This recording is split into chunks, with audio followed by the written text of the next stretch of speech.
ارزو شما تو زمانی که به همین بیماری گرفتار نشده بودید معلومات کافی از بیماری سیل داشتید؟ کم معلومات داشتم. آدمیزاد تو مقصد در یک دشواری نرفته نمی‌پرسد. ما تماما در دیگر فکر خیال در دیگر مقصد شدیم. نکید از وقت پیدا شدن ای پرسجو کردیم درباره این بیماری معلومات گرفتیم، با دیگران مراجعت کردیم، از دیگران پرسیدیم، معلومات کافی شد. انا فکر من همی که در دنیا همه نمودی آدم هست، همه نمودی بیماری هست، نکی آدمیزاد باید نترسد. توصیه می‌کنیم که از یگان نمودی بیماری نترسد.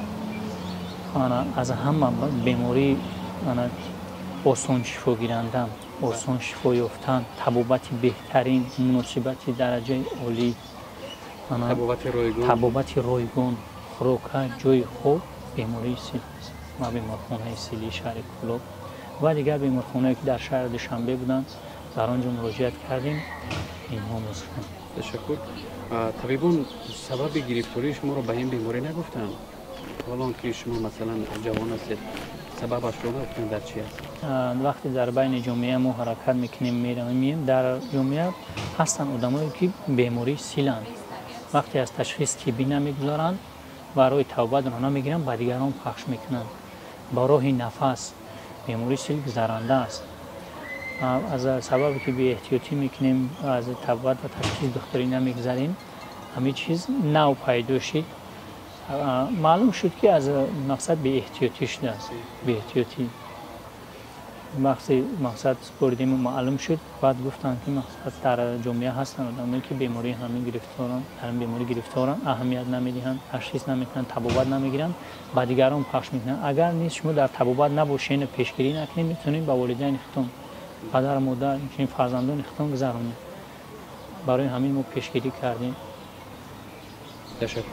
چون مشاهده میگردد که بعضی از نفرانی هستند که به همین بیماری گرفتار میشوند، پنهان میکنند، در حالی که این پنهانی آنها باعث میگردد چگونه که خود شما گفتید حتی نزدیکترین عزیزان خود را گرفتار بیماری سیل کنند. یک نفر میتواند تا چندین نفر دیگر را مبتلا به بیماری سیل کند. چه توصیه میدهید؟ در دوام طبابت وقتی در بیمارخانه بستری بودن شخصانی که از خارجی می اومدن یا که در داخل تاجیکستان وقتی از تشخیص طبی میگذارن معلوم میشن که آنها در وجودشون بیماری سیل دارن. ما با آنها هم صحبت میشن و میبینم بیمارخانه در اول فکر میکنن که نه مقصد اینجا بیمارخانه مثال خوب نیست، ما نامون بد میشه یا در شخصیت ما اون چیز میشود.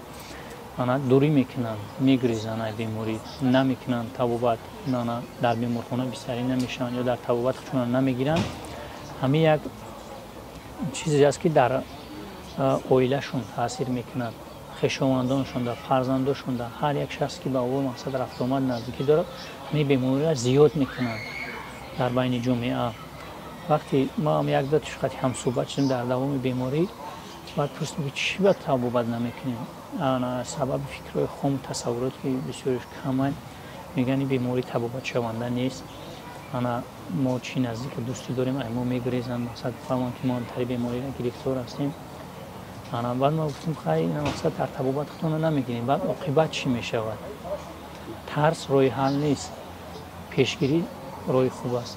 طبابت کردن بسیارش از توصیه های ما اومدن در طبابت خودشون گرفتن. در همین دوره در بیمارخانه بودن اومدن به طبابت فرا گرفتن، بسیارش راضی بودن. بدان اگر چندی آدمایی که طبابت نمیکردن نکی این راهش نیست. ما باید نترسیم، خودمون را در طبابت بگیریم. تشکر زیاد. ارزو در فراورد صحبت با آنهایی که به بیماری سیل گرفتار شدند علاقه وجود آنها را یأس و ناامیدی فرا گرفته است و آنهایی که به این بیماری گرفتار نشوند چی باید کنند؟ شما که مرحله ها را گذرانیدید، امروز خوب هستید، چی توصیه میدهید در فراورد صحبت؟ چی گفتنی هستید؟ توصیه من به تمام شهروندان، انسانایی که مرا میبینند و مقصد میکنن همین است که در درجه اول احتیاط کنند، سلامتی خود را نگاه دارند، احتیاط محیط زیست، تازگی، در درجه اول گیگین شخصی خود را رعایت کنند. استفاده در یک سال یک مرتبه دو مرتبه از تشخیص طبی گذارند، زیرا با راه نفس گذراندن بیماری ممکن است. و احتیاط کنند در طبیعت خویشاوندان خود را، فرزندان خود را، زیرا یک نفر میتواند تا چندین نفرها را بیماری سیل کند.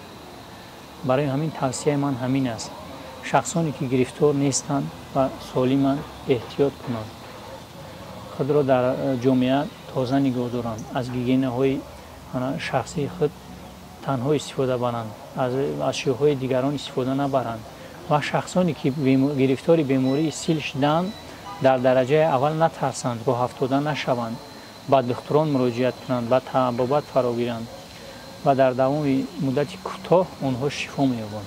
تشکر می‌گویم برای یک صحبت صمیمی و بینندگان عزیز و گرامی‌قدر. در انتها بار دیگر یادآور می‌شویم که ما صحبت داشتیم با آرزو قلندر و ساکن شهر کلاب، جوانی که بیماری سیل شدند و طبابت را سر وقت گرفتند و امروز شفا یافتند.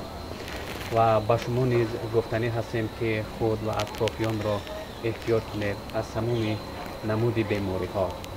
سربلند و خانه آباد باشید. تشکر می‌گوییم که ما را همراهی کردید.